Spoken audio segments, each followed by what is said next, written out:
હવલદાર, બોલો ને સાહેબ. એ આપણા હનુમાનગઢની સીમમાં દારૂ વેચાય છે અને કોણ દારૂ વેચે ને એ આપણને હજી ખબર નથી પડી. અને આજ તો કમિશનર સાહેબનું આપણા ઉપર ફૂલ પ્રેશર છે કે તમે ગમે એમ કરીને દારૂડિયાને પકડો, નકર તમારો અને હવલદારનો બેયનો વારો છે. પણ સાહેબ, કોણ દારૂ વેચે છે આપણને જ નથી ખબર, તો કઈ રીતે પકડશું? એ તમે મારી વાત સાંભળો. એકાદો દારૂ પીધેલો દારૂડિયો મળી જાય ને પછી આપણને એ ખબર પડી જશે કે કોણ દારૂ વેચે છે. પણ દારૂ પીવા વાળો થોડો આપણને કે કોણ દારૂ વેચે એમ. એ તમને હજી ખબર નથી. આ એક ધોકો ગમીને પડે ને એટલે હારા હારા બોલવા માંડે પોપટની જેમ. હા હા, તો હાલો હાલો આપણે આગળ સીમમાં જઈને દારૂડિયાને ગોતી.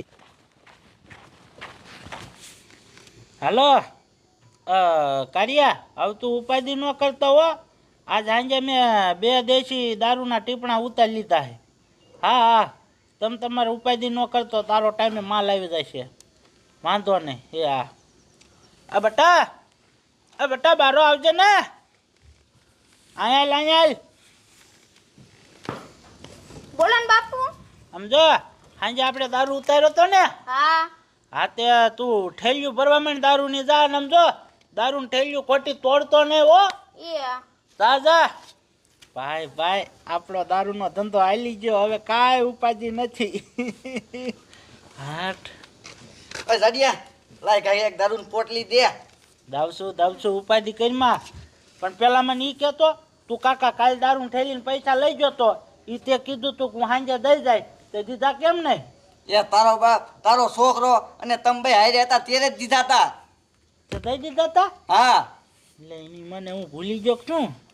કે તું તો આમ તો ભૂલી જ જાને, તારે બીજાના પૈસા ખાવા હોય એટલે. હસી હવે તને આપું હું. હલાય કઈ કા.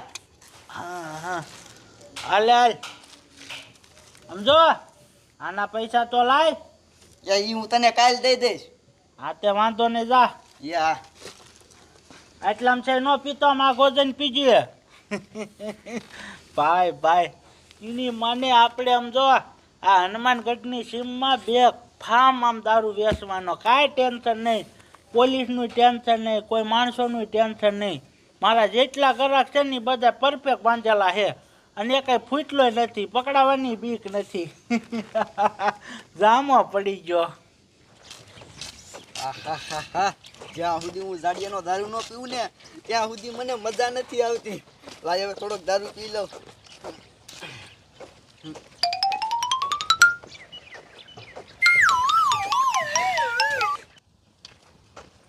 હા, મારા દીકરા મારાના પેલા દારૂ વેચવા વાળા નો પકડાણા અને એકે દારૂ પીવા વાળો નો પકડાણો. હવે હું કરશું? સાહેબ માર્યું એ મારે નહીં તો હું કરે? અહીંયા હું એક પર વિચારું હું કે ઓલા દારૂ વેચવા વાળાને કેમ પકડવા, અને તમને દાંત આવે હવલદાર? પણ દાંત તો આવે જ ને સાહેબ, આમ સામે જોવો તો હવલદાર, તમને ખબર ન પડે કે કહેવાય કે આમાં એક દારૂડિયો હાલ્યો આવે છે તો તમને ખાલી ખોટી એક પડે જ નહીં.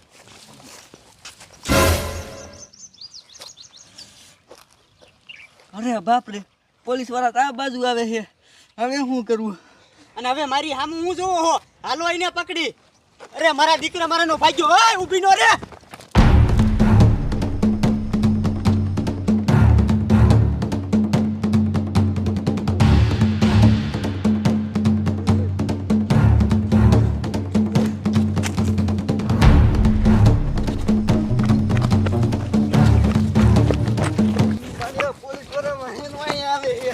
હવે હું કરવું? કઈ સમજાવવું જોઈશે. તારી જાતના દારૂડિયા, ઊભી નો મર. જો હાથમાં આવ્યો તો સાંભળા બગડ નાખી.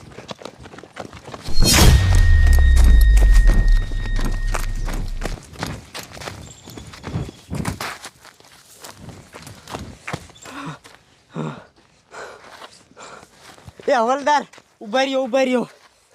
ઈ મારા દીકરા મારાનો દારૂડિયો તો ભાગી ગયો. પણ આમ જો, તમે ઉપાધિ ન કરતા. ઈ મારા દીકરાનો દારૂ કોણ વેચે ને ઈ મને ખબર છે. હાલો તમે, આપણે એને પકડવા જવું છે. અરે બાપરે, લગભગ પોલીસ વાળાને ખબર પડી ગઈ કે જાડિયો દારૂ વેચે છે. લાય ગાયગા જાડિયાને ફોન કરી દઉં.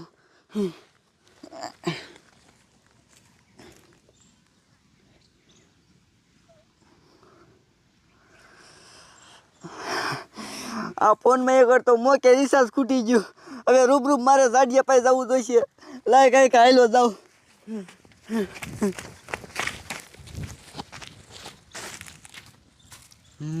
મારા દીકરા મારાનો હવે હાથમાં આવશે.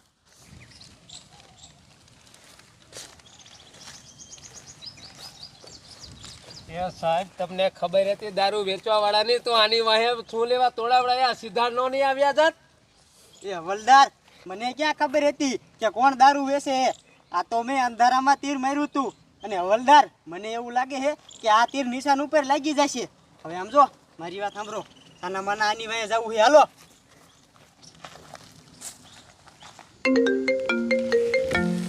મને કોનો ફોન આવ્યો? લે, આ તો મારા દારૂવાળા ગ્રાહકનો. હાલો, બોલ.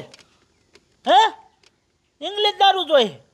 એટલે કાકા, તને તો ખબર છે હું દેશી દારૂનો ધંધો કરું છું. હા, તે વાંધો નહીં. હાલ, કાલ તને ઇંગ્લિશ દારૂ જડી જાય છે. એ હા, હવે તો એની મને ઇંગ્લિશ દારૂ નહીં ગ્રાહક આવે છે. હવે તો આ ધંધો કરવો જોઈશે. એની મને દારૂમાં આપણું હાલી ગયું, દામો પડી ગયો. પૈસા. દાદા કાકા, હું બાપુ કીધું 2 દારૂની થેલી આપો. ઇલ્યા, તું તો રૂખડાનો છોકરો નથી? હા.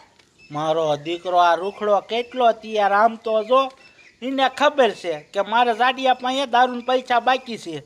હું જઈશ ને તો મારો દીકરો પૈસા માંગશે, એટલે છોકરાને મોકલ્યો. સમજો, હું તને 2 દારૂની થેલી આપું, પણ તારા બાપાને કીજે સાંજે જાડા કાકાએ કીધું તું પૈસા દઈ દેજો. બરોબર? બરોબર. હાલ 2 દારૂની થેલી જા દઈ દીજે. હો. હો.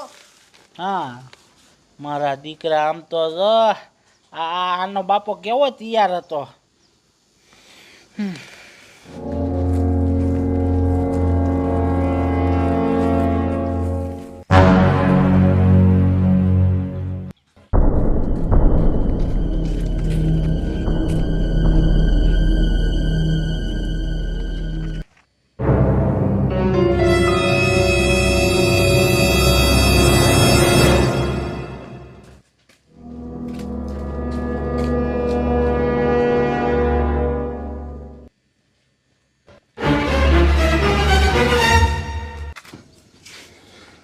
આહાહાહા, એની મને આ મારા છોકરો રહ્યો ને કેરનો દારૂ ઠેલ્યું ભરે છે.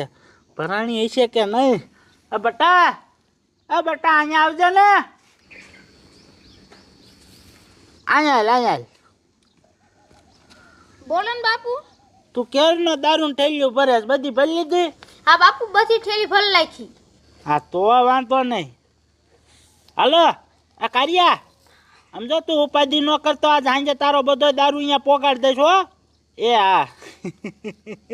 હવે આપણે ઉપાધિ નથી. હવે તો પૈસા નોટું છપાય છે, નોટું. ઝાડિયા, તું તારી આ બધી માયા હાકેલ લે. હે, મારો દીકરો કે તું તારી બધી માયા હકેલ લે.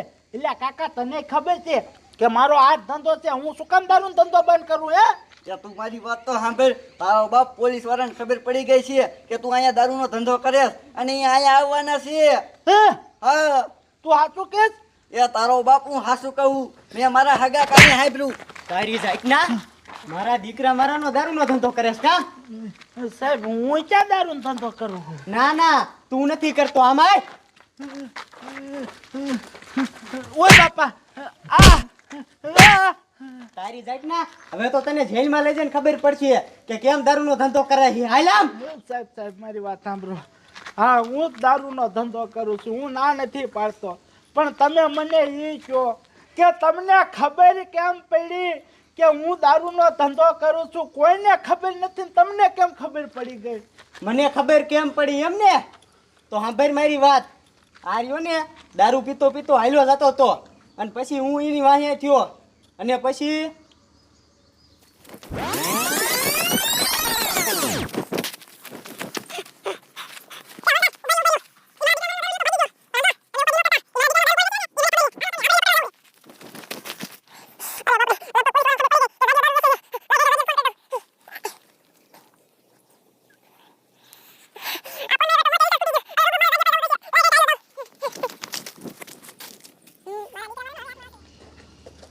જોયું ને આવી રીતના અંધારામાં તીર માર્યું હતું અને નિશાને લાગી ગયું. તારી જાતના એને હામું નથી જોવું. હાલ આમ. અને મારા દીકરા મારાનો આવડા નાના છોકરા પાસે દારૂનો ધંધો કરાવેશ ને. એ છોકરા, તું તારા બાપાની વાદ્ય નો સડતો અને ભણવામાં ધ્યાન દીજે. અને તું હાલ આમ. તને પોલીસ સ્ટેશને લઈ જઈને ખબર પડે કે કેમ થાય. હાલ. સાહેબ હવે જવા જો ને. એમ જોવો, મારી વાત સાંભળો. તમારે પૈસા જોતા હોય ને એટલે હું તમને આપીશ. તમને ટાઈમે હપ્તો પગાર દઈશ. મને જવા જો. તારી જાતના મને રિશ્વત દેસ તું મને. હવે તો તને જેલમાં લઈ જઈને બરફની પાઇટ ઉપર હુરવીને મારવો હોય. હાલ આમ. ઓય બાપા.